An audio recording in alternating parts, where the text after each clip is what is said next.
यो हो प्युठान सदरमुकाम खलङ्गा। कुनै समय यस्तो व्यस्त थियो कि भिडमा पैदल हिँड्न समेत गाह्रो पर्थ्यो। तर आज मौन छ, सुनसान छ, व्यापार घट्यो, होटलहरू सुनसान भए, किनमेल गर्न आउनेहरू हराए र खलङ्गाका गल्लीहरू प्राय खाली जस्तै बने।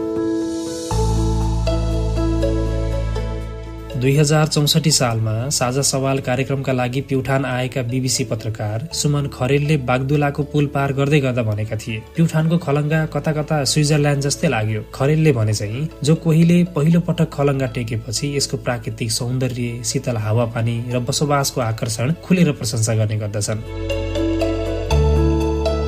तर आज यो स्वप्निल खलङ्गा उदासीको बाक्लो कुहिरोमा हराइरहेको छ।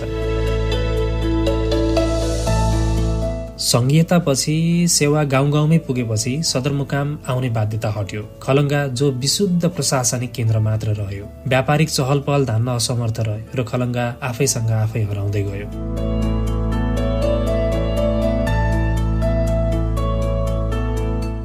अठारह सालमा रोल्पा छुट्टियो। रोल्पा प्युठानको साझा सदरमुकामको व्यस्तता इतिहास बन्यो। सदरमुकाम टाढा बन्दै उठेका आवाजहरूले झन खलङ्गाको चहक जारे। आज खलङ्गा अधुरो भविष्यको दोभानमा अल्मलिएको छ। राणा शासकहरूको नजरमा खलङ्गाको विशेष महत्व थियो। जङ्गबहादुरले आफ्ना पिता रामबहादुरको सम्झनामा यहाँ शिवालय मन्दिर स्थापना गरेका थिए। 2400 रोपनी गुठी जग्गा छुट्याइएको थियो। तर आज ती सम्पदाहरू जीर्ण, सुरक्षणविहीन र बेवारिसी अवस्थामा छन्। सांस्कृतिक र ऐतिहासिक गौरवका ती चिन्हहरू व्यवस्थाको गर्तमा हराउँदैछन्।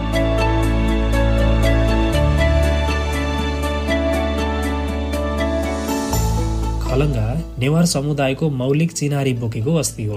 पुराना घरहरू, ऐतिहासिक मठ मन्दिरहरू र समय अनुकूल मौसम, यी सबैमा अझै पनि सौन्दर्य र सम्भावनाको झिल्को देखिन्छ।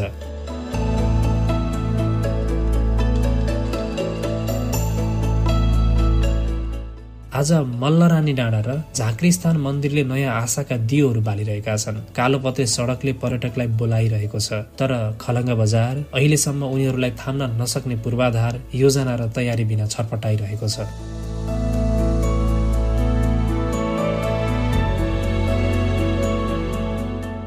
खलङ्गाबाट बसाइ सरेर गएकाहरूले समेत आज आफ्नै जन्मथलो सम्झन छाडेका छन्। तर खलङ्गा भुल्न पर्ने ठाउँ होइन, पुनः सम्झनु पर्ने, फेरि उठाउने ठाउँ हो। इतिहास जोगाउने जिम्मेवारी हाम्रो काँधमा छ। खलङ्गा फेरि मुस्काउन सक्छ, तर त्यसका लागि हामी आफै जाग्न जरुरी छ।